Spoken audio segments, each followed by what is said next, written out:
सच्चिदानंद सद्गुरु साईनाथ महाराज की जय। सद्गुरु श्री साईनाथुनि शरद बाबूजी की जय।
श्री सच्चिदानंद सद्गुरु साईनाथ महाराज की जय।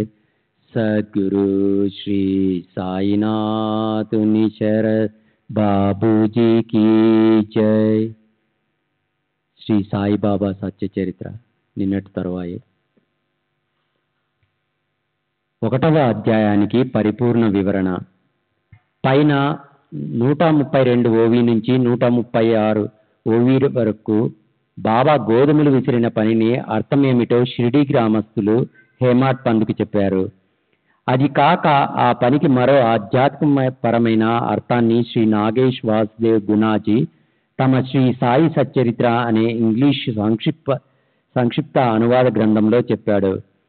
శ్రీ సాయిబాబా షిరిడీలో సుమారు 60 సంవత్సరాలు నివసించారు.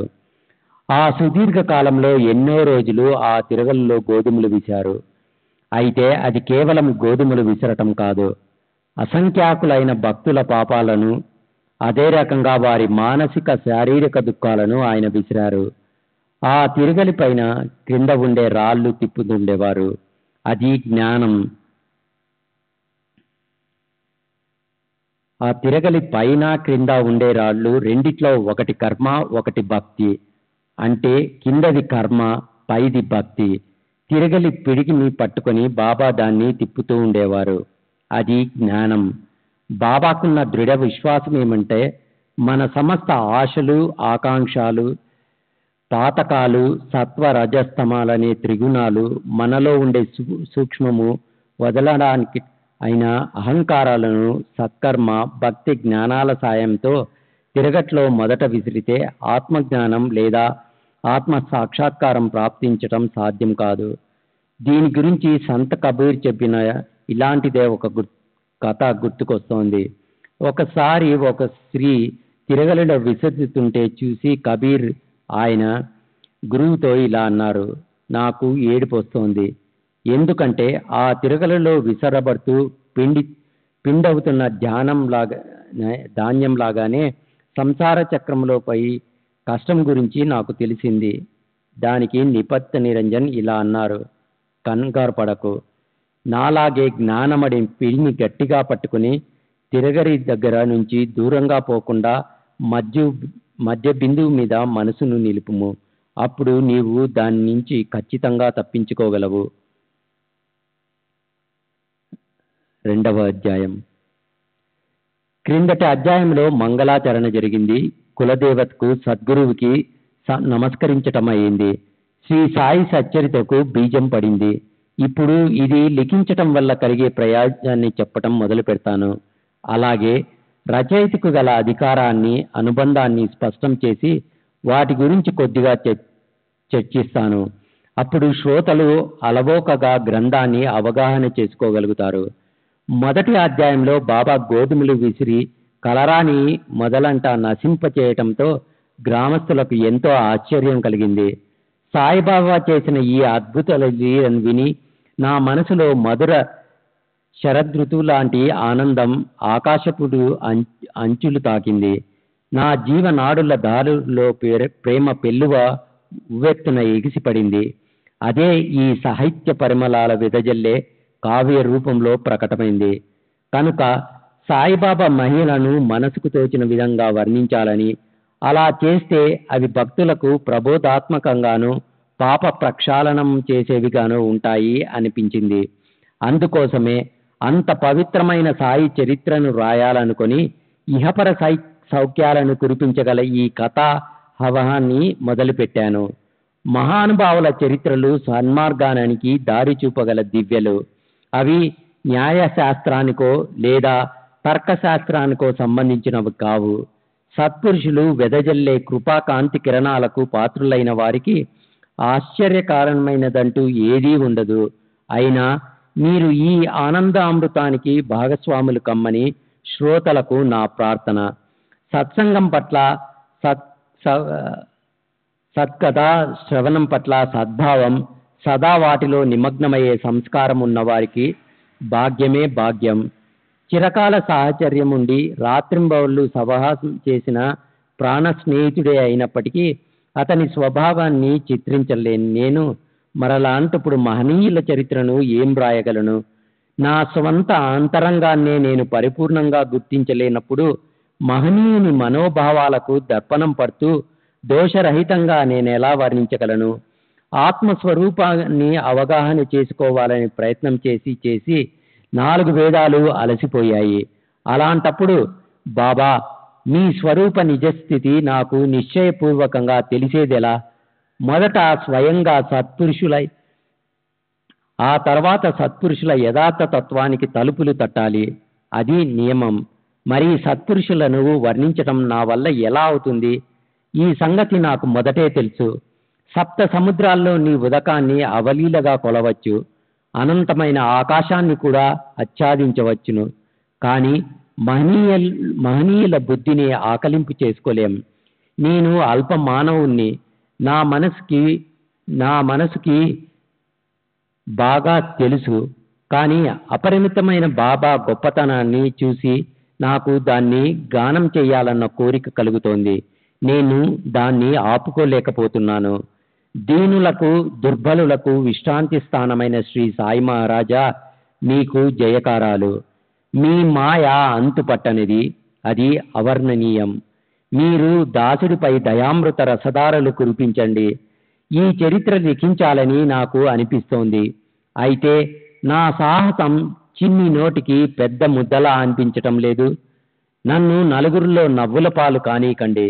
సత్పురుషుల చరిత్ర లిఖించే వారిపై భగవంతుని కృపామృత ధారలు జలపాతాలు వర్షిస్తాయని జ్ఞానేశ్వర మహారాజ్ అన్నారు. ఇక నేను భయపడమెందుకు? నేను స్వతహాగా మందమతినే అయినప్పటికీ భగవంతుడు నా మనోప్రాంగణంలో స్ఫూర్తిని ప్రజ్వలించారు. నా కార్యాన్ని కడవరకు నడిపించటం వారికి తెలుసు. భక్తులు చేయాలని సంకల్పించిన సేవలను సత్పురుషులు స్వయంగా చేయించుకుంటారు. స్ఫూర్తినిచ్చేది పూర్తిగా మహనీయులే. భక్తులు కేవలం నిమిత్త మాత్రులు. క్లుప్తంగా చెప్పాలంటే సాయి స్వయంగా తమంత తామే ఈ చరిత్రను నా నోటితో పలికిస్తారు. అందుకనే ఈ కథ ఆదరపూర్వకంగా గౌరవింపదగినంత మహిమాన్వితమైనది. శ్రీ సచ్చిదానంద సద్గురు సాయినాథ్ మహారాజ్ కీ జై. సద్గురు శ్రీ సాయినాథుని శరత్ బాబూజీ కీ జై.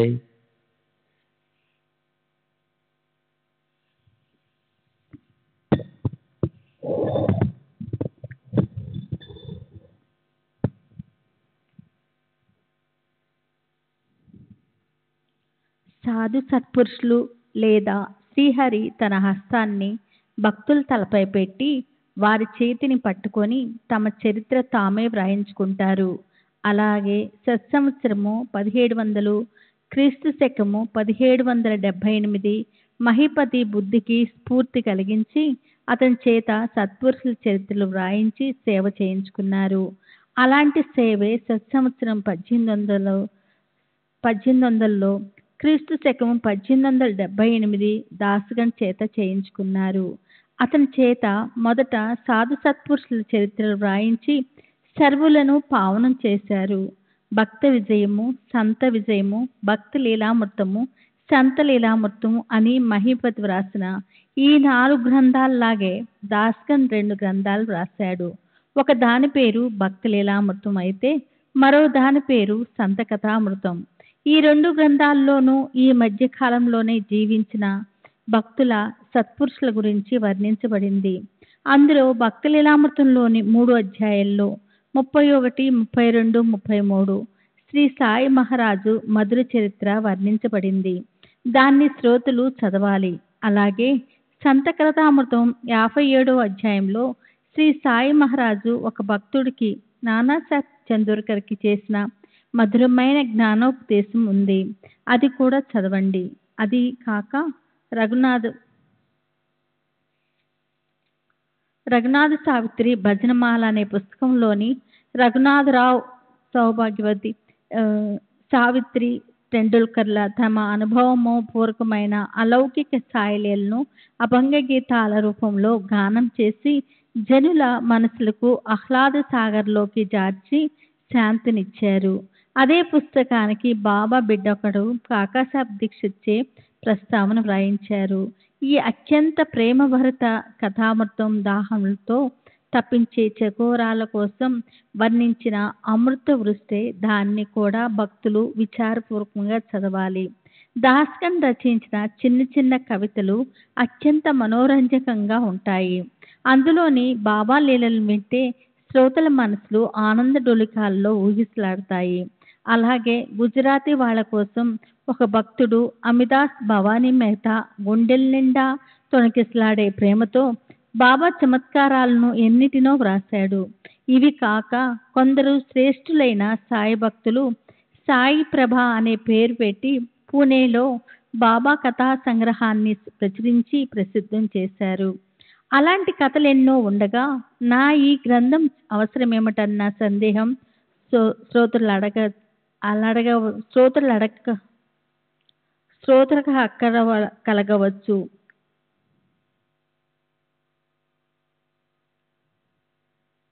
అయితే మీ సందేహాన్ని దూరం చేస్తాను, వినండి. సాయి చరిత్ర అనంతము అపారము. తన గర్భంలో అమూల్య రత్నాల గనులను నిక్షిప్తం చేసుకున్న మహాసాగరమే ఇది. చిన్న పెట్టెలాంటి నేను దాన్ని ఎలా ఖాళీ చేయగలను? అది అసలు జరుగుతుందా? అలాగే శ్రీ సాయి నిగూఢ చరిత్రను సంపూర్ణంగా వర్ణించటం అనేది నాకెన్నటికీ సాధ్యం కాదు. నాకు శక్తానుసారము చెప్తాను, తృప్తి పొందండి. అపూర్వమైన సాయిబాబా కథలు అపారంగా ఉన్నాయి. అవి ప్రాపంచిక దుఃఖాలతో పీడించబడే వారి తాపాన్ని చల్లార్చే శాంతి తుంపర్ల పన్నీటి జల్లులే. శ్రోతలను శ్రవణానంద తరంగాల్లో ఉరూతులూగించడమే కాదు, సాయి భక్తుల అంతఃకరణకు స్థిరత్వాన్ని ప్రసాదిస్తాయి. బాబా వ్యవహారికమైన ఉపదేశాలను వేర్వేరు పద్ధతుల్లో కథలుగా చెప్పారు. అలాగే సర్వులకు అనుభవంలోకి వచ్చిన వారి ప్రవర్తనలోని రహస్యాలను విప్పిచెప్పే కథలు చెప్పారు. ప్రఖ్యాతమైన ఈశ్వర ప్రణీతు వేదాల్లోని అసంఖ్యాక ఆఖ్యానాల్లాంటి భావము తొణికిసలాడే మధురమైన కథలను లెక్కలేనని చెప్పారు బాబా. వాటిని జాగ్రత్తగా శ్రద్ధగా వింటే వాటి ముందు ఇతర సుఖాలు తృణంలాగా తుచ్చమనిపిస్తాయి. ఆకలి దప్పులు ఎవరూ పంపకుండానే అమర దూరం పోతాయి. మనస్సుని ఆహ్లాద సాగరంలోకి జారవిడిచే తృప్తి కలుగుతుంది. కొందరికి బ్రహ్మైక్య స్వరూపము కావాలనే కోరుకుంటుంది. కొందరికి అష్టాంగ అంటే యమ నియమ ఆసన ప్రాణాయామ ప్రత్యాహార ధ్యాన ధారణ సమాధి అనే 8 భాగాలుండే యోగంలో నిష్ఠాదులవటంపై ఎంతో ఇష్టం ఉంటుంది. కొందరికి సమాధి సుఖం వల్ల కలిగే పరమానంద డోలికాల్లో ఊగాలన్న మక్కువ ఎక్కువగా ఉంటుంది. వారందరికీ ఈ కథలు వింటే అవన్నీ లభిస్తాయి. ఈ కథలు శ్రోతల కర్మ పాశాలను ఛేదిస్తాయి. వారి బుద్ధికి ఉత్తమోత్తమ వికాసాన్ని కలిగిస్తాయి.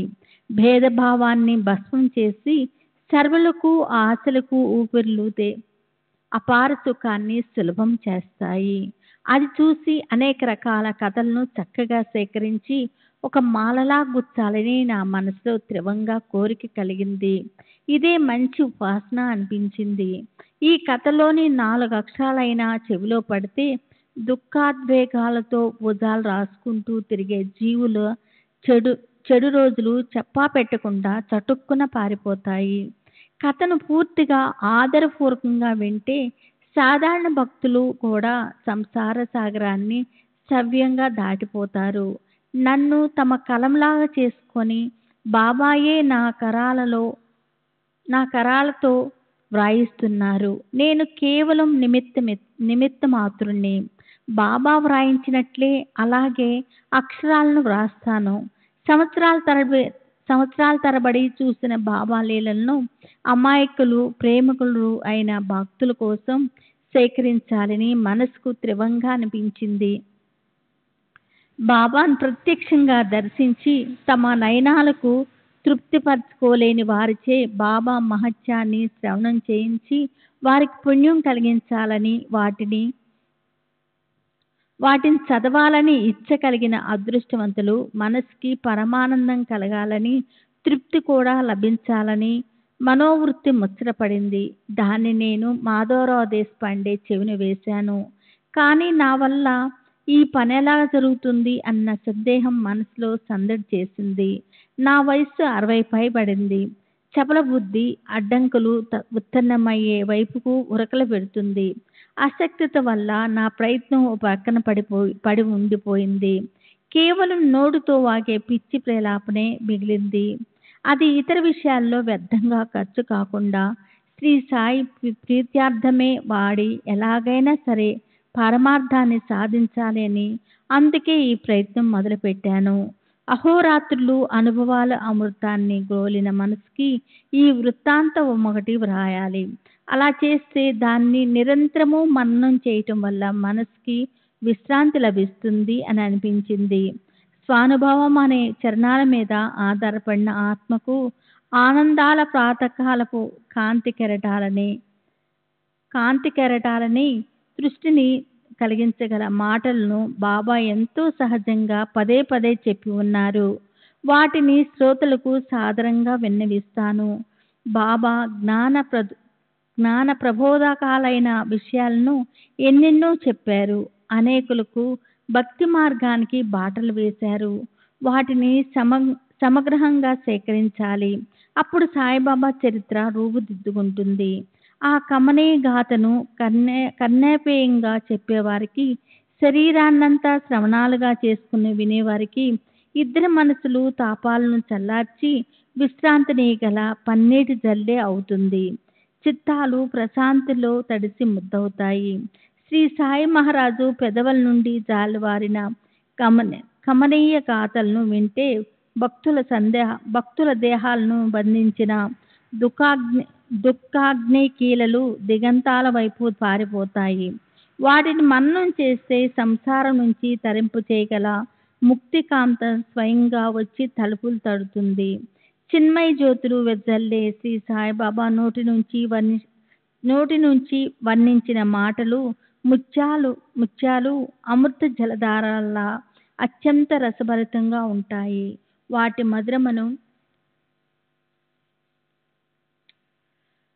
మధురమను నేనెంతని వర్ణించను. వాటిని వింటే పరమానందం పరవళ్ళు తొక్కుతూ ప్రవహిస్తుంది. ఆ కథలను విభూతి ధార్మికతలకు సంబంధించిన బూటకపు అహంకారాన్ని అవలికి నెట్టి గానం చేసినటువంటి వారి పాదరచ కణాల్లో పారవస్యంతో పొర్లిన ముక్తి కాంత వచ్చి వారి కరాల్లో ఒదిగిపోతుందనిపించింది నాకు.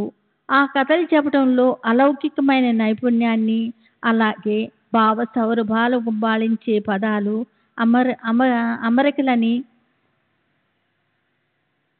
అవలోకించిన శ్రోతలు తల్లినులై సుఖసుందరి అలింగనంలో అదమరుస్తారు. ఆయన మాటలు వినాలని, చెవులు వారిని వీక్షించాలని, చక్షువులు తహతహలాడినట్లే మనస్సు తపనిండా ఉత్సాహాన్ని పులుముకొని సహజంగా ధ్యానాన్ని కౌగులించుకుంటుంది.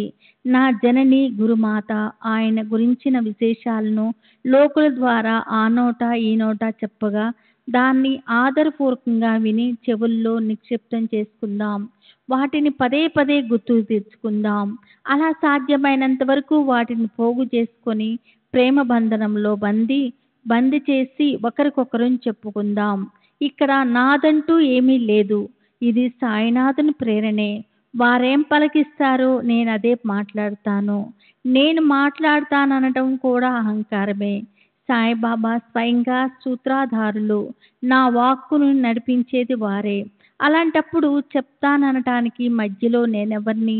అహంకారాన్ని బాబా చరణాలకు అర్పణ చేస్తే అపరిమిత సుఖం అలరిస్తుంది. అహంకారం అడిగితే పరవళ్ళు తొక్కుతూ ప్రవేశించిన సుఖశాంతులు జగత్తును పెనవేస్తాయి. మనసులో చెలరేగిన ఈ సంకల్పానికి అవకాశం కలగాలి. అయితే బాబాని అడగటానికి ధైర్యం చాలలేదు. ఇంతలో మాధవరావు మసీదు మెట్ల మీదకు వచ్చాడు. ఈ విషయం అతని చెవిన వేశాను. అతను ఇతరులెవరూ లేని సమయం చూసుకొని బాబాని అడిగాడు. బాబా, మీరు సరేనంటే నా శక్తానుసారము మీ చరిత్ర వ్రాయాలని అన్నా సాహిబు మనసు కనిపిస్తుందట. అందుకు బాబా, నేను భిక్ష కోసం ఇల్లిల్లు తిరుగుతూ ఎండు రొట్టె కూర తిని రోజులు వెళ్ళబుచ్చే బికారిని. అలాంటి నా చరిత్ర వ్రాయటం ఏమిటి? అనవసరంగా హాస్యాస్పదం అవుతుంది అన్నారు. నేను మనసులో అనుకున్నాను, అలా అనకండి. ఈ రత్నాన్ని దిమ్మిలో, అంటే రత్నాన్ని పొదటానికి చేసే స్థలము అమర్చాలి. సరే, మీ అనుమతి, మీ సహాయం ఉంటే నా అంతటి నేను వ్రాస్తాను. లేదా విఘ్నాలన్నిటినీ దూరం చేసి మీ చరణాలే వ్రాయిస్తాయి. మహనీయుల ఆశీస్సులే గ్రంథరచనను ప్రారంభిస్తాయి. మీ కృపాదృష్టి లేకపోతే వ్రాయటం అంత సులభం కాదు. నా మనసులోని తలంపును తెలుసుకున్న శ్రీ సాయి సమర్థులకు కృప ఉదయించింది. ఆయన నీ మనోరథం సిద్ధిస్తుంది అన్నారు. నేను వెంటనే ఆయన పాదాలపై నా తలనుంచాను.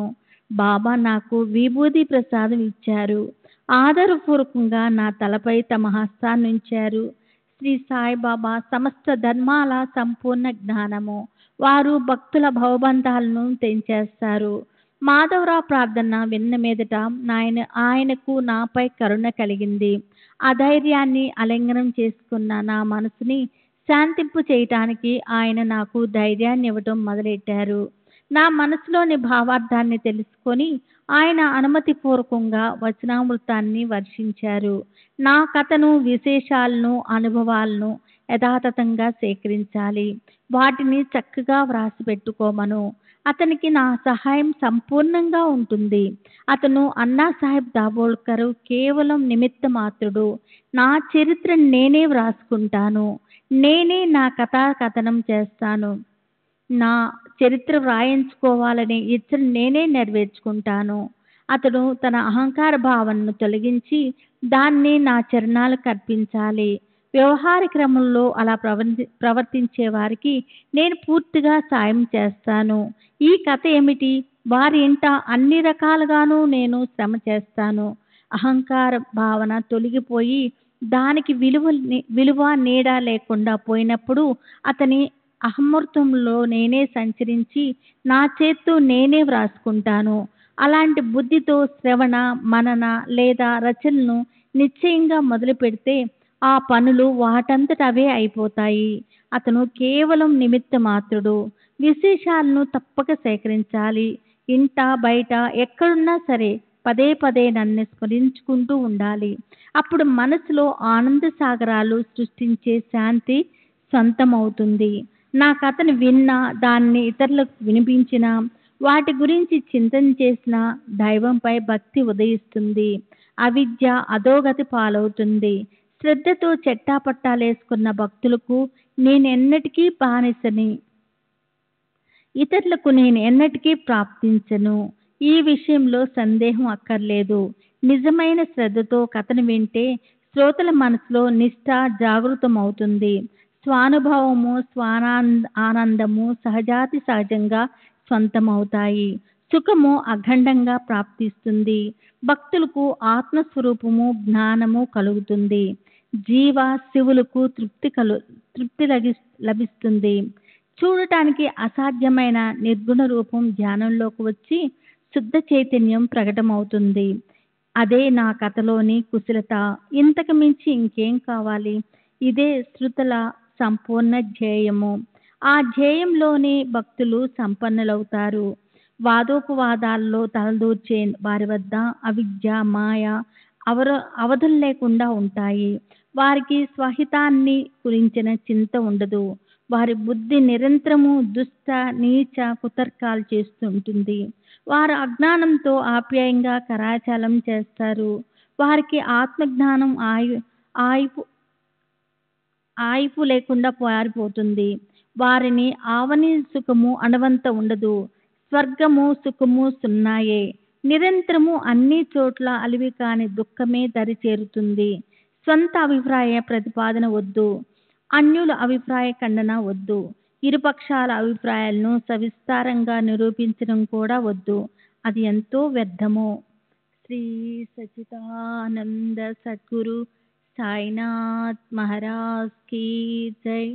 సద్గురు శ్రీ సాయినాథుని శరత్ బాబూజీ కీ జై. సచిదానంద సద్గురు సాయినాథ్ మహారాజ్ కీ జై. సద్గురు శ్రీ సాయినాథుని శరత్ బాబూజీ కీ జై. నాకు పక్షద్వయాత్మక వివరణ. ఇరుపక్షాల అభిప్రాయాలను సవిస్తరంగా చేసే నిరూపణ కూడా వద్దు అన్న ఈ శబ్దం వినగానే నేను మొదట శ్రోతలకిచ్చిన మాట గుర్తొచ్చింది. మొదటి అధ్యాయం పూర్తవుతున్నప్పుడు శ్రోతలకు నేనో మాటిచ్చాను.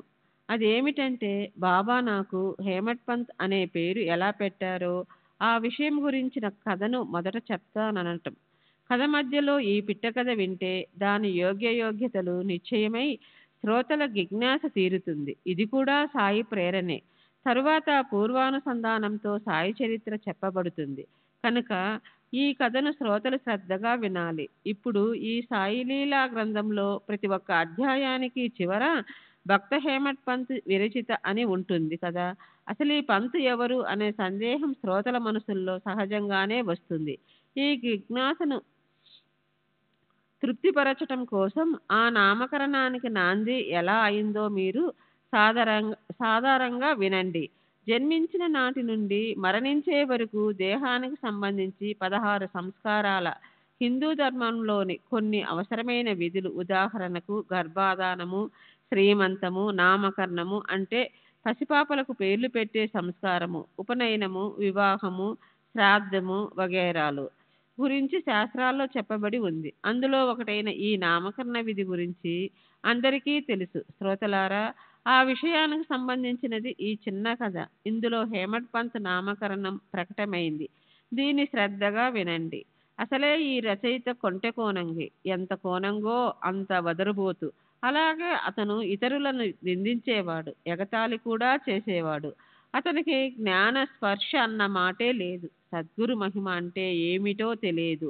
మూర్తీభవించిన కుబుద్ధి, పోతపోసిన కుతర్కం, ఎల్లవేళలా తన మేధస్ గొప్పదనాన్ని ప్రదర్శిస్తూ వాద వివాదాలు చేయటంలో తత్పరుడు. అలా ఆ దృఢమైన వాదనిష్ట, వాదోపవాదాలు చేసే అలవాటున్నవాడు యొక్క ప్రారబ్ధ రేఖ బలీయంగా అయింది కనుక శ్రీ సాయి చరణ కమలాలు అదృష్టవశాత్తు అతని దృష్టిలో పడ్డాయి. భక్త శ్రేష్ఠులైన కాకాసాహెబ్ దీక్షిత్, నానాసాహెబ్ చందోర్కర్లతో రుణానుబంధము లేకపోతే ఈ రచయిత షిరిడీకి ఎలా వెళ్ళి ఉండేవాడు? కాకాసాహెబ్ తీవ్రంగా ఒత్తిడి చేయటం వల్ల షిరిడీ ప్రయాణం నిర్ణయించబడింది. అయితే వెళ్ళవలసిన రోజే మనసు హఠాత్తుగా తిరగబడి మారిపోయింది. ఇంతకీ జరిగిందేమిటంటే ఈ రచయిత ముఖ్యమిత్రుడొకడు ఓ గురువు అనుగ్రహాన్ని ప్రాప్తింప చేసుకొన్నాడు. తన గురువు ఉపదేశాన్ని పొందిన అతను తన కుటుంబంతో కలిసి లోనావాలలో ఉంటున్నప్పుడు ఒక విచిత్ర సందర్భం వచ్చింది. అతనికి ఒక్కగానొక్క కొడుకుండేవాడు. వాడు చాలా పుష్టిగా ఉండేవాడు, ఉత్తమ గుణ సంపన్నుడు కూడా. అతను పరిశుభ్రమైన ప్రదేశంలో ఉంటూనే తీవ్రమైన జ్వరంతో కపించిపోయాడు. ఉపశమనానికి మానవ ప్రయత్నాలన్నీ చేశారు. దైవ సంబంధమైన ఉపాయాలు చేశారు. తాయెత్తులు కట్టారు, దిష్టి తీశారు.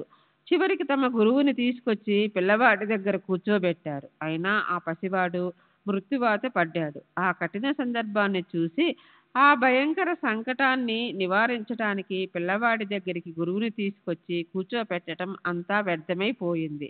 నిజంగా ఈ సంస్కారం మహా విచిత్రమైనది.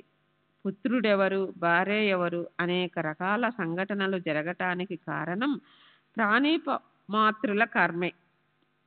విధి దేని చేత నివారింపబడరానిది. ఈ చెడు వార్త చెవిన పడగానే మనసుకు చెప్పరానంత దుఃఖం కలిగింది. మనసులో ఈ ఆలోచన వచ్చింది. ఒకగానొక పుత్రుని రక్షించలేకపోయాక గురువు వల్ల ఉపయోగమేమిటి?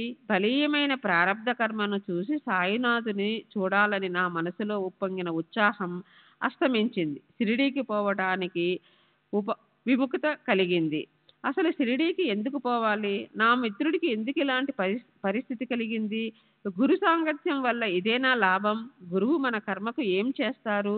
మొహం మీద వ్రాసి పెట్టబడిందే నిశ్చయంగా జరగవలసి ఉంటే గురువు మూలాన అది తప్పిపోతుందా? ఈ విచారణతో షిరిడీకి వెళ్ళాలన్న ఆలోచన అలాగే ఆగిపోయింది. మన సంస్థానానికి ఎందుకు, మన స్థానాన్ని ఎందుకు వదులుకోవాలి? దేనికోసం గురువు వెంట పరుగులు పెట్టాలి? సుఖంగా ఉన్న ప్రాణాన్ని దుఃఖంలో ఎందుకు పడేసుకోవాలి? దేనికోసం ఈ ప్రయాస పడాలో నాకు అర్థం కాలేదు. దైవయోగంతో జరగవలసిన సుఖ దుఃఖాలు అనుభవించవలసిందే. అలా జరగటం ముందు మన ప్రయత్నాలేమి పనిచేయనప్పుడు గురువు వద్దకు వెళితే మాత్రం ఏమవుతుంది? ఎవరు చేసిన కర్మ పాపపుణ్యాలు వద్దన్నా సరే వారు అనుభవించి తీరవలసిందే, జరగవలసిందేదో జరిగే తీరుతుంది. దైవయోగం నన్ను షిరిడీకి లాక్కెళ్ళింది. నానాసాహెబ్ చందోర్కర్ ఠానా ప్రాంతాధికారి అవటం వల్ల వసాయికి వెళ్ళటానికి బయలుదేరాడు కనుక ఠానా నుంచి దాదర్కు వచ్చి కొద్దిసేపు ఆగాడు. వసాయికి రైలు రావటానికి అప్పటికి 1 గంట వ్యవధి ఉంది.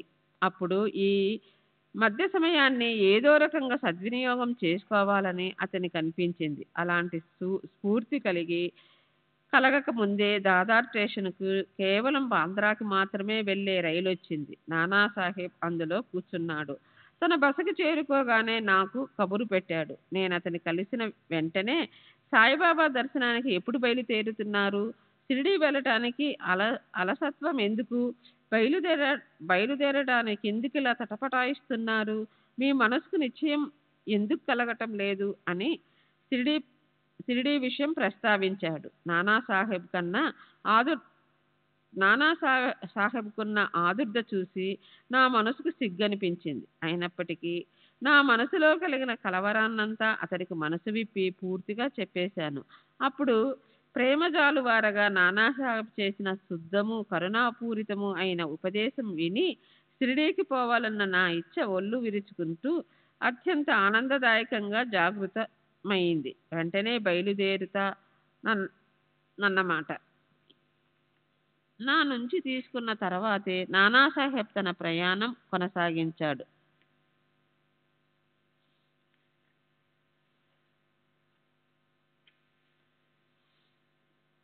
నేను కూడా వెనుతిరిగి వెంటనే షిరిడీ బయలుదేరాలని నిశ్చయించుకున్నాను. అప్పుడు సామానంతా సర్దుకొని ఏర్పాట్లన్నీ చేసుకుని అదే రోజు సాయంత్రం షిరిడీకి బయలుదేరాను.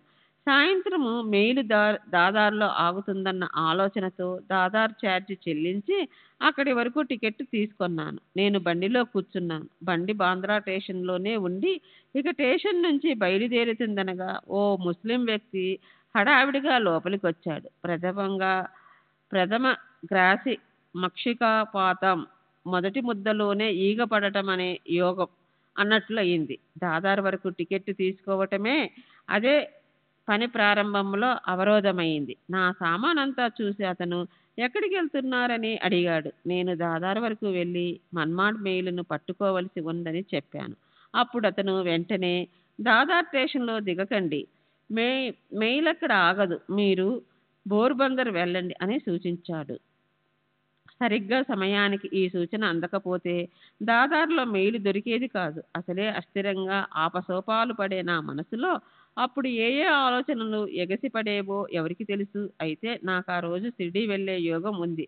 అదే సుముహూర్తం అయింది. అందుకే నాకు ఇష్టమైన ఆ సందర్భం అనుకోకుండా కలిసి వచ్చింది. మరునాటి ఉదయం 9-10 గంటల మధ్య నేను షిరిడీ చేరుకున్నాను. అక్కడ బాబూసాహెబ్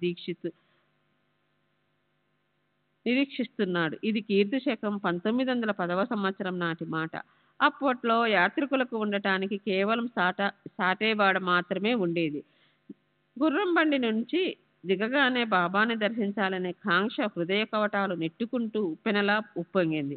ఇప్పుడెప్పుడు వారి చరణాలపై శిరస్సును ఉంచి నమస్కరిద్దామా అని ఊళ్ళూరి హృదయంలో ఆనంద తరంగాలు ఆకాశమంత ఎత్తున ఎగిసిపడ్డాయి. ఇంతలో శ్రీ సాయికి అత్యంత గొప్ప భక్తుడు తాత్యాసాహెబ్ నూల్కర్ మసీదు నుంచి తిరిగొచ్చి వెంటనే దర్శనం చేసుకోండి, భక్తులందరితో కలిసి బాబా వాడ దగ్గరకు వచ్చారు, మొదట ధూళి దర్శనం చేసుకోండి అన్నాడు. అది విని బాబా ఉన్న చోటికి హడావిడిగా పరిగెత్తి ధూళిలోనే ఆయనకు సాష్టాంగ పడ్డాను. మనసుకు పట్టరానంత ఆనందం కలిగింది. నానాసాహెబ్ చెప్పిన దానికన్నా ప్రత్యక్షంగా ఎంతో ఎక్కువగా చూశాను. శ్రీ సాయిబాబా దర్శనంతో నేను ధన్యుణ్ణయ్యాను. కళ్ళకు పారన తృప్తి అయ్యింది. సాయిబాబా దేహ స్వరూపం గురించి నేనెక్కడా విననూ లేదు, చూడనూ లేదు. అయితే ఆయన చూసిన క్షణమే నా దృష్టి శాంతించి ఆకలి దప్పులు హరించిపోయాయి, ఇంద్రియాలు తటస్థమయ్యాయి. శ్రీ సాయి చరణాలు స్పృశించిన క్షణాన, ఆయన నన్ను ప్రశ్నించిన ఆ క్షణాన నా జీవితానికి అత్యంత పరిపూర్ణత సిద్ధించింది. అదే నా జీవికకి కొత్త మలుపు అయింది. ఎవరి వల్ల నాకు ఆ సత్సంగం లభించిందో, నా అంగాలన్నీ సంపూర్ణంగా సుఖించగల వారి ఆ సదుపకారాలు అలా నాపై నిరంతరం వర్షించాలి. ఎవరి వల్ల పరమార్థం లభించిందో వారే నా నిజమైన సోదరులు, బంధువులు. వారు తప్ప వేరే ఆత్మీయులు నాకు లేరని నా మనసులో నేను అనుకున్నాను. వారి ఉపకారం ఎంత గొప్పది, దానికి ప్రత్యుపకారం ఎలా చేయాలో నాకు తెలియదు. కనుక నేను కేవలం కరాలు జోడించి వారి చరణాలపై నా శిరస్సు నుంచుతాను. సాయి దర్శన సౌభాగ్యం సమకూరింది. నా మనసులోని సంశయం సుదూరంగా పారిపోయింది. అంతేకాక నిర్మల గంగా ఝరి ప్రవాహం లాంటి సాయి సహవాస సౌఖ్యం కలిగి ప్రగాఢమైన పరమానందం పల్లవించింది. కమనీయాను రాగాన్ని వర్షించే సాయి దర్శనంలోని విశేషం ఏమిటంటే కేవల దర్శనంతో చిత్తవృత్తి మారిపోతుంది. మిగిలిపోయిన పూర్వకర్మలు నశించిపోతాయి. మెల్లమెల్లగా ఇంద్రియ సుఖాలపై ఏహత కలుగుతుంది. సాయిబాబా కృపామృత దృష్టితో నా గత జన్మల పాపరాశి నశించిపోయింది. వారి చరణాలు నాకు అక్షయ ఆనందాన్ని అడగకుండానే అనుభవింప చేయగలవన్న ఆశను నాలో ఇప్పుడు కలిగించాయి. అదృష్టవశాత్తు బాబా చరణద్వయమనే మానస సరోవరం నాకు అనాయాసంగా లభించింది. కాకిలాంటి నేను అందులో రెక్కలు విప్పి విహరించే రాజహంసనైపోయాను. మహాత్ముల్లో శిరోభూషణమైన సాయిబాబా ఉత్తమయోగి, ఆచార్యుడు, పరమహంస, సోహం ఆత్మ అని దేన్ని తెలుసుకోవాలో అది. జీవన కూర్ధ్యాలను కూల్చివేసే పాప తాప దైన్యాలను నశింపచేయగల అలాంటి శ్రీ సాయి దర్శనంతోనూ అత్యంత పవిత్రమైన వారి సహవాసంతోనూ నేను పరమపావనునయ్యాను. గత జన్మలో సంతరించుకున్న పుణ్యరాశి ఎంతుందో ఏమో కానీ దానివల్లే సాయి మహారాజుతో సమాగమ సుఖం సాధ్యమైంది. ఒక్కసారి శ్రీ సాయిబాబా దృష్టిలో ప్రవేశిస్తే స్పష్టత సాయి రూపంగా గోచరిస్తుంది. షిరిడీకి వచ్చిన మొదటి రోజునే బాబాసాహెబ్ బాటేతో వాద వివాదాలు మొదలయ్యాయి. గురువు యొక్క అవసరమేమిటి? మన స్వాతంత్రాన్ని పోగొట్టుకొని పరతంత్రతను ఎందుకు పట్టుకోవాలి? మన కర్తవ్యం మనని గట్టెక్కించగలిగి ఉండగా ఇక అక్కడ గురువుతో అవసరమేమిటి? ఎవరి పని వారే చేసుకోవాలి. తాము చేయలేని పనిని గురువెందుకు చేయాలి? కాలు చేయి కదపకుండా కునికిపాట్లు పడేవారికి ఇతరులెవరు వచ్చి ఏమిస్తారు? ఇది నా సూటి అభిప్రాయం. నా ప్రతిపక్షానికి విరుద్ధ అభిప్రాయం ఉంది. పిడివాదానికి అది త్రాసు. అందుకే ఆ వాదం అలా నడుస్తూ ఉండిపోయింది. శరీరంలో భయంకర దేహాభిమానం ఉంటేనే అక్కడ వాదోపవాదాలు ఉత్పన్నమవుతాయి. ఇదే అహంభావానికి గుర్తు. అది లేకపోతే జగత్తులో వాదాలుండవు. సరే, వేదపారంగతుడు, పండితుడు అయినప్పటికీ అతని మీద గురుకృప లేకపోతే అతను కేవలం పుస్తక జ్ఞానంతో మాత్రమే ముక్తుడని ఎదుటిపక్షం వారి దృఢమైన అభిప్రాయం. విధి గొప్పదా లేక కర్తృత్వం గొప్పదా అనే విషయం గురించి భయంకరంగా వాదోపవాదాలు నడిచాయి. నేను కేవలం దైవం మీద భారం వేస్తే ఏమవుతుంది అన్నాను. శ్రీ సచ్చిదానంద సద్గురు సాయినాథ్ మహారాజ్ కి జై. సద్గురు శ్రీ సాయినాథ్ శరత్ బాబు.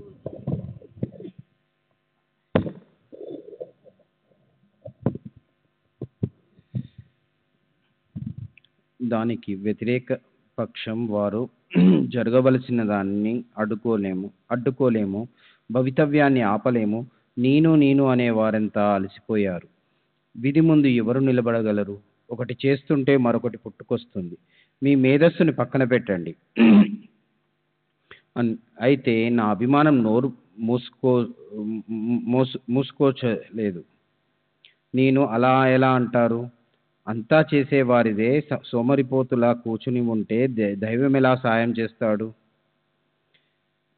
ఉద్ధరేదాత్మానాత్మానం, తమని తామే ఉద్ధరించుకోవాలి అని స్మృతి గొంతుచించుకొని చెప్తుంది. దాన్ని తిరస్కరిస్తే సంసార సాగరం నుంచి దాటడం కష్టం. ఎవరిది వారే చేసుకోవాల్సి ఉంది. అలాంటప్పుడు గురువు వెనక పడటం ఎందుకు? మనం జాగరూకమవ్వకుండా కేవలం గురువు ఉన్నంత మాత్రాన ఏం లాభం? వాస్తవాలను, అవాస్తవాలను, మంచి చెడులని ఆలోచించే బుద్ధిని, మన సాధనని, మన చిత్తశుద్ధిని, వీటన్నిటినీ వదిలేసే మూర్ఖుడికి గురువు సిద్ధిని ఎలా ఇస్తాడు? చివరికి వాదన ముగియనూ లేదు. దాని నుంచి ఏ విధమైన ఫలితం కూడా కలగలేదు. పైగా మనశ్శాంతిని పోగొట్టుకున్నాను. ఇది నేను సంపాదించింది. అలా వాదోపవాదాలు చేసి చేసి ఎవరమూ కూడా ఏమాత్రమూ అలసిపోలేదు. అలా 2 గంటలు గడిచాక వాదన ముగిసింది. తర్వాత భక్తులతో పాటు మేము మసీదుకు వెళ్ళాము. అప్పుడు బాబా కాకాసాహెబ్ దీక్షిత్తుని ఏమని ప్రశ్నించారో వినండి.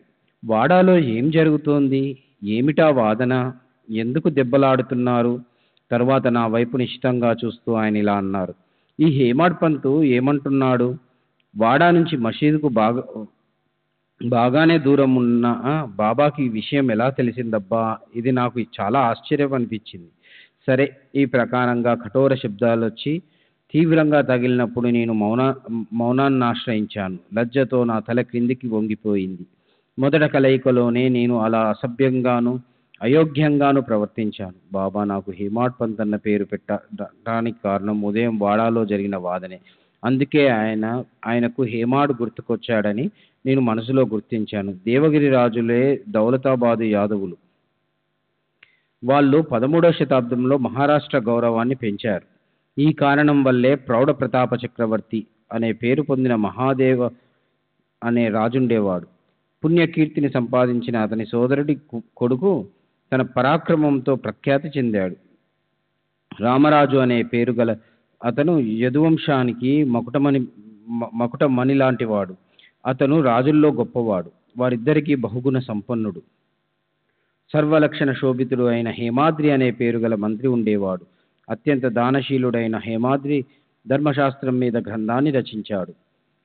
బ్రాహ్మణుల విషయంలో శృతి స్మృతులను అనుసరించి వ్యవహరించడం గురించిన ఆచార వ్యవస్థను గ్రంథ రూపంలో మొదటిసారిగా ఉంచాడు. వ్రతము, దానము, తపస్సు, తీర్థము, మోక్షము అనే 4 ప్రకరణాలతో సవిస్తార వివేచన గల చతుర్వర్గ చింతామణి అనే గ్రంథాన్ని కూడా ఈ హేమాద్రి రచించాడు. అలా తను చేసిన పనిలో ప్రసిద్ధి చెందాడు. సంస్కృత భాషలో హేమాద్రి పంతే మరాఠీ భాషలో హేమాడ్ పంత్ అయింది. అలా ఆ కాలంలో అతను రాజనీతిజ్ఞుడు అని ప్రసిద్ధి చెందాడు. అయితే అతను వత్స గోత్రానికి చెందినవాడు. నేను భరద్వాజ గోత్రజుణ్ణి. అతని వంశపూర్వజులు 5. అయితే నా వంశపూర్వజులు 3. అతను యజుర్వేది, అయితే నేను ఋగ్వేదిని. అతను ధర్మశాస్త్ర పారంగతుడు, నేను మూర్ఖుణ్ణి. అతను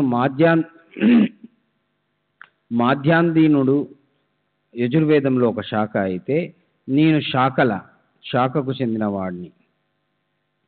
అతను ధర్మశాస్త్రంలోనూ లేదా విధి నియమాల్లోనూ సూక్ష్మ జ్ఞానం కలవాడైతే నేను వట్టి వదరబోతుని.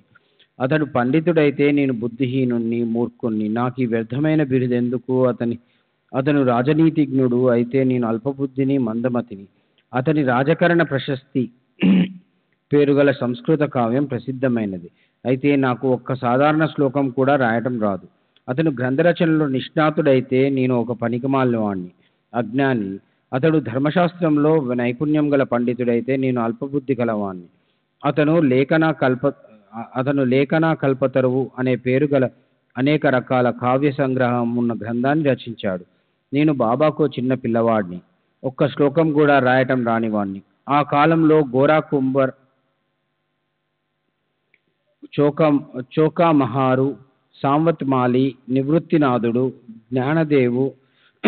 జ్ఞానదేవుడు, నామదేవుడు మొదలైన భాగవత ధర్మాన్ని గౌరవించే భక్తులు ఉదయించారు. పండిత బోపదేవుడనే పేరుతో పండిత శిఖామణి ప్రకాశిస్తూ ఉండే అదే దర్బార్లో ఆ సద్గుణ సంపన్నుల మధ్య సుప్రసిద్ధుడు రాజనీతిజ్ఞుడు అయిన హేమాడ్ పంత్ ఉండేవాడు. తరువాత ఆ దేశంలో ఉత్తర దిశ నుంచి ముస్లిం సైనికులు అక్కడక్కడా ప్రవేశించారు.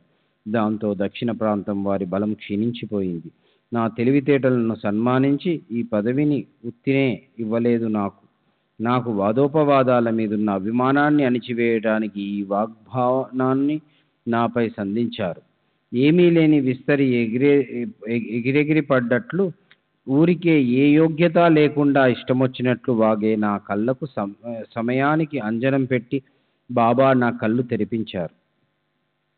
సరే, ఈ పైన చెప్పబడినవి శ్రీ సాయిబాబా నోటి నుంచి జాలువారి విలక్షణంగా, సూచనాప్రాయంగా, అర్థపూర్ణంగా, సందర్భానుసారంగా జరిగిన నామకరణాన్ని అలంకారంగా భావించి స్వీకరించాను.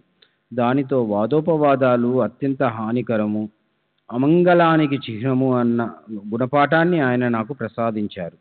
కనుక అది నన్ను ఒక క్షణమైనా స్పృశించే పనే లేదు. వాదించాలన్న గర్వం కరిగిపోవాలని, చనిపోయేదాకా ఎల్లవేళలా వినయంగా ఉండాలని, గుర్తుంచుకోవాలనే నాకు ఈ పదవిని నవింపజేశారు. దశరథ పుత్రుడు శ్రీరాముడు దైవవతారుడు, పూర్ణజ్ఞాని, సర్వజగత్తుని సంకటాల నుంచి తప్పించగలవాడు.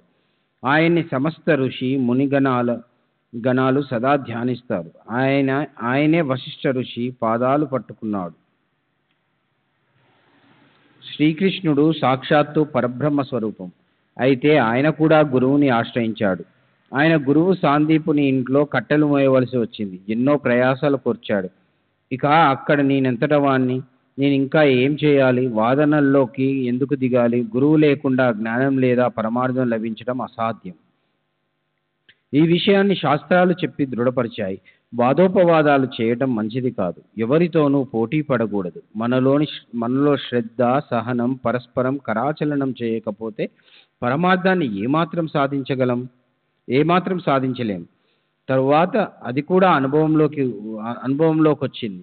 ఈ ప్రకారంగా ఆ గౌరవప్రదమైన పేరుని నేను ప్రేమపూర్వకంగా మంచి మనసుతో పవిత్ర హృదయంతో స్వీకరించాను. అప్పుడు స్వపక్షం, ప్రతిపక్షం అన్న భావనను తీసిపారేయగల, వాదోపవాదాలను ఆపేయగల, అందరికీ ఒకేలాంటి బోధను అందించగల కథానికలను చెప్పనివ్వండి. ఈ గ్రంథ ప్రయోజనాన్ని, అధికారాన్ని, అనుబంధాన్ని చూపించి గ్రంథకారుడి నామకరణ వర్ణనను వినిపించాను. ఇప్పుడు ఈ అధ్యాయ విస్తారం చాలు. తరువాత విషయాన్ని సవిస్తరంగా సాదరంగా హేమాడు సాయి చరణాలకు సమర్పిస్తాడు. అది వినటం విషయంలో శ్రోతలు శ్రద్ధ పెట్టాలి. సాయియే మన సుఖ సంపద, సాయియే మన సుఖానికి సంపూర్ణ జ్ఞానం, సాయియే మన పరమ నివృత్తి, సాయియే అంతిమ గతి.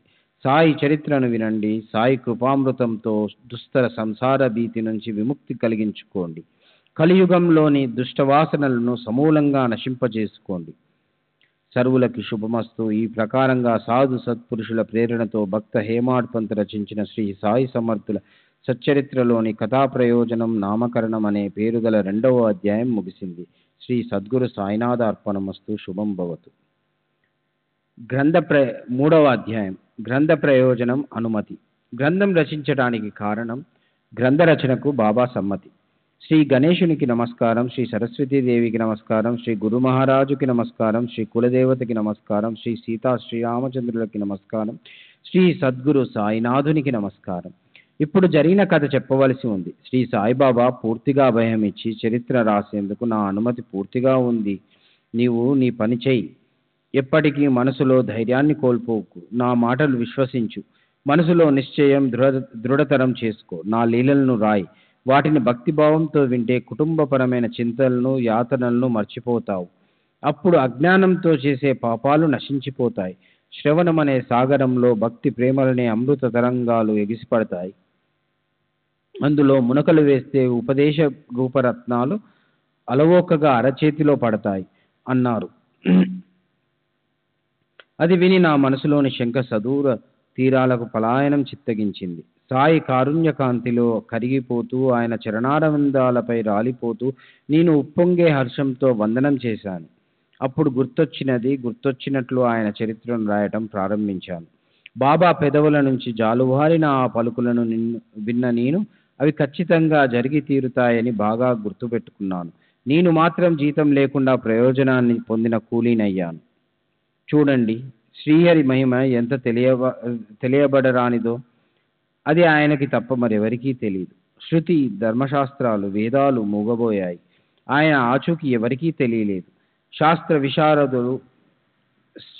విశారదులు, వేద విధులు, ప్రజ్ఞావంతులైన పండితులు ఒకానొక విషయాన్ని ప్రతిపాదించటం కోసం ఘటపటాది ఉదాహరణలతో వితండవాదాలు చేసేవారు.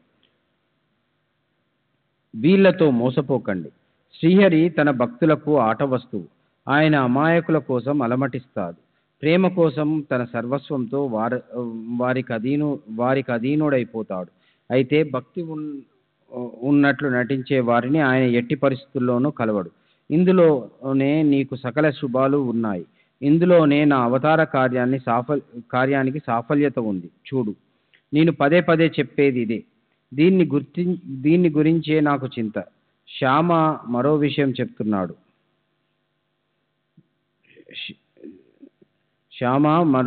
చెప్తున్నాడు. ప్రేమతో నా నామాన్ని ఉచ్చరించే వారి కోరికలన్నీ నేను నెరవేరుస్తాను. వాళ్ళలో భక్తిని పెంచుతాను. నా చరిత్రను లేదా నా మహిమను ప్రీతితో గానం చేసే వారి వెనుక ముందు అన్ని వైపులా నేనే నిలిచి ఉంటాను. నా కోసం జీవ ప్రాణాలను లెక్క పెట్టకుండా నాలో లీనమైన వారికి ఈ కథ విన్నప్పుడు ఆనందం కలగటం సహజం. అయితే నా కీర్తన చేసే ఇతరులకు కూడా నేను సంపూర్ణంగా ఆనందాన్ని కలుగజేస్తాను. వారికి శాశ్వత సుఖ సంతృప్తులనిస్తాను. ఇది నా వాగ్దానం, విశ్వసించు. నన్ను అనన్యంగా శరణు వచ్చిన వారిని, పూర్తి విశ్వాసంతో నా భజన చేసే వారిని, నన్నే చింతిస్తూ నన్ను స్మరించే వారిని నేను ఉద్ధరిస్తాను. అదే నా ప్రతిజ్ఞ.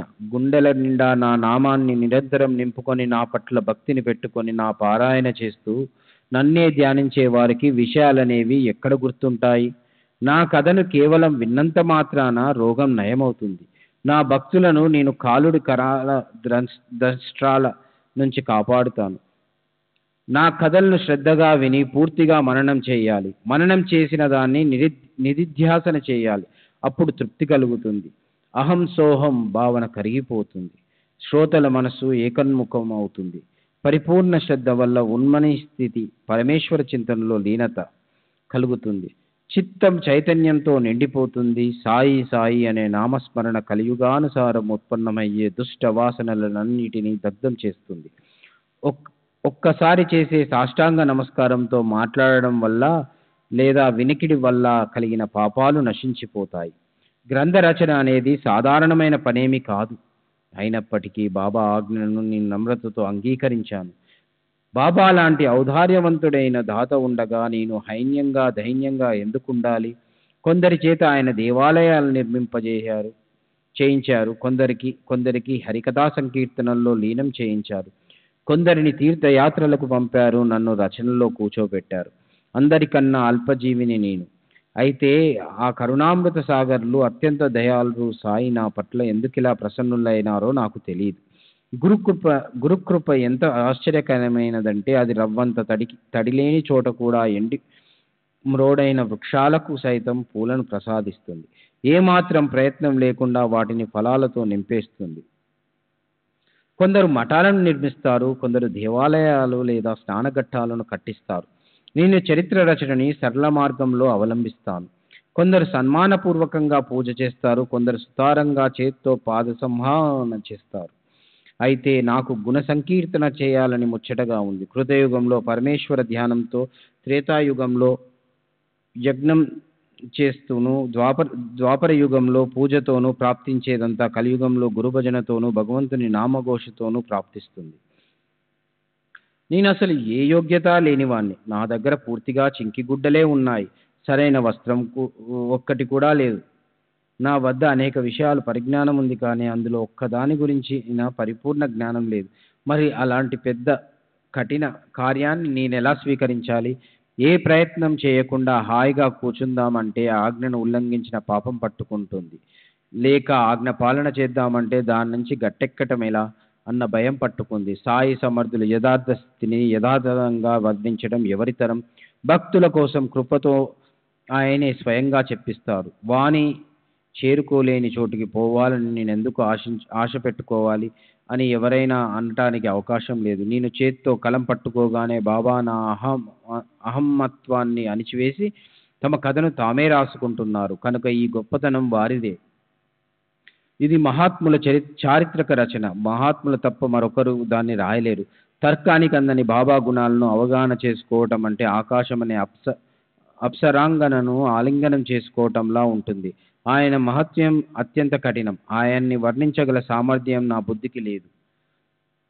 ఆయనే తమకు చెందిన ఈ కార్యాన్ని తమ భుజస్కంధాలపై వేసుకొని ఇచ్చిన మాట నిలబెట్టుకోవాలి. అదే బాగుంటుంది.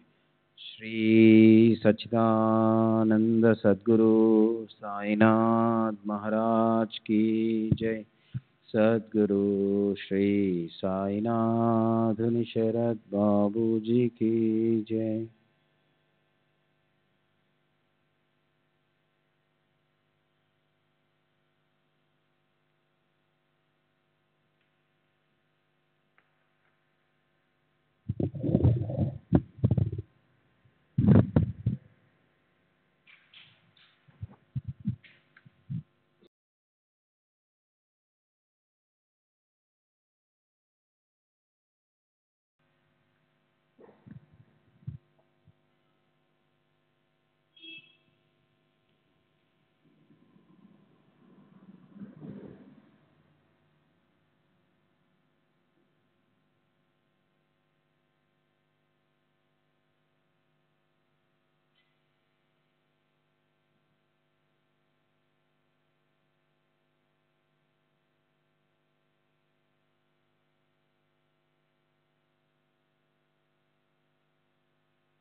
श्री सच्चिदानंद सद्गुरु साईनाथ महाराज की जय।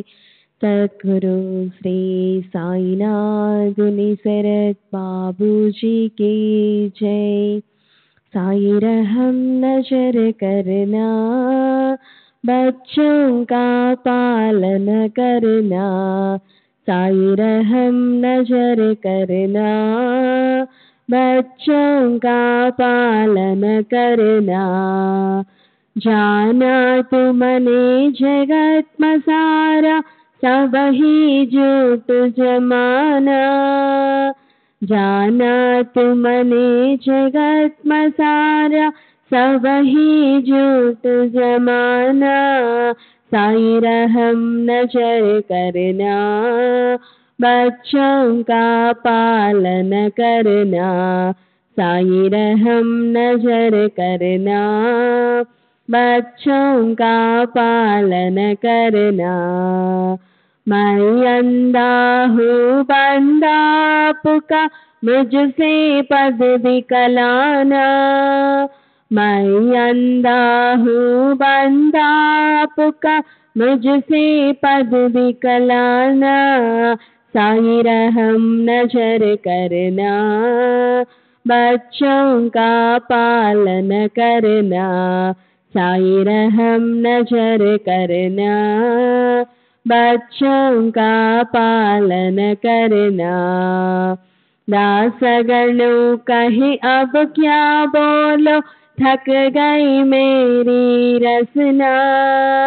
दासगणों कहे अब क्या बोलो, थक गई मेरी रसना। साई रहम नजर करना, बच्चों का पालन करना।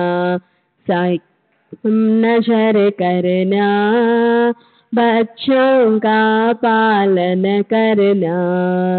रहमो नजर करो अब मोरे साई, तुम बिना नहीं मुझसे माँ बाप भाई। रहमो नजर करो मैं अंधा हूँ बंदा तुम्हारा। मैं अंधा हूँ बंदा तुम्हारा। मैं ना जानू, मैं ना जानू, मैं ना जानू अल्लाह इलाही। वो नजर कर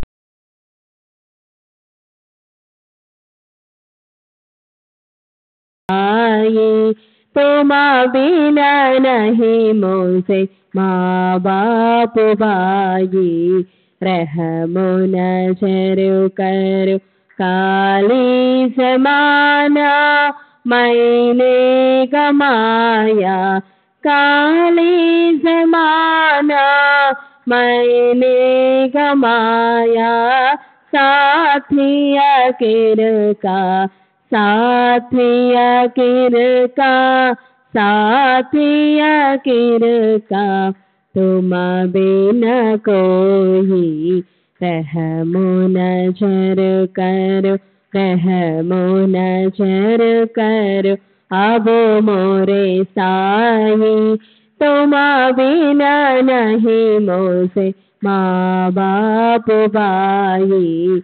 रहमो नजर करो अपने मस्जिद का झाड़ू गड़ू है।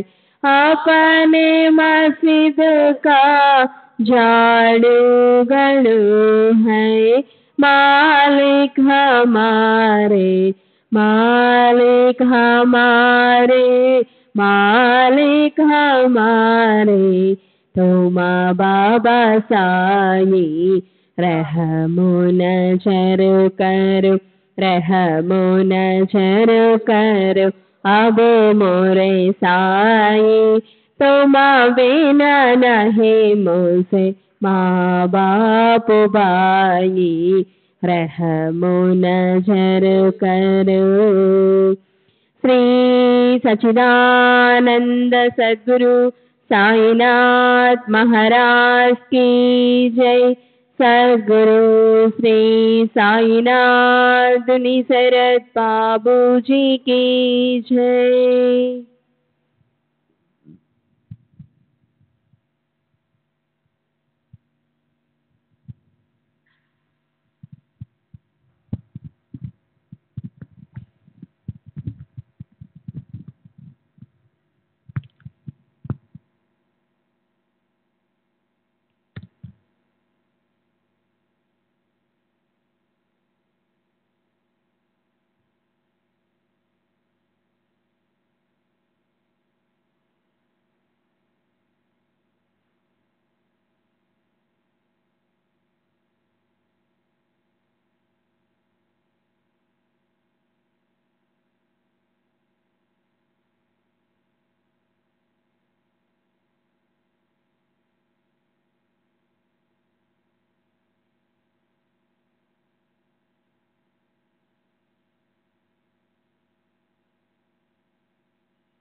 श्री सच्चिदानंद सद्गुरु साईनाथ महाराज की जय।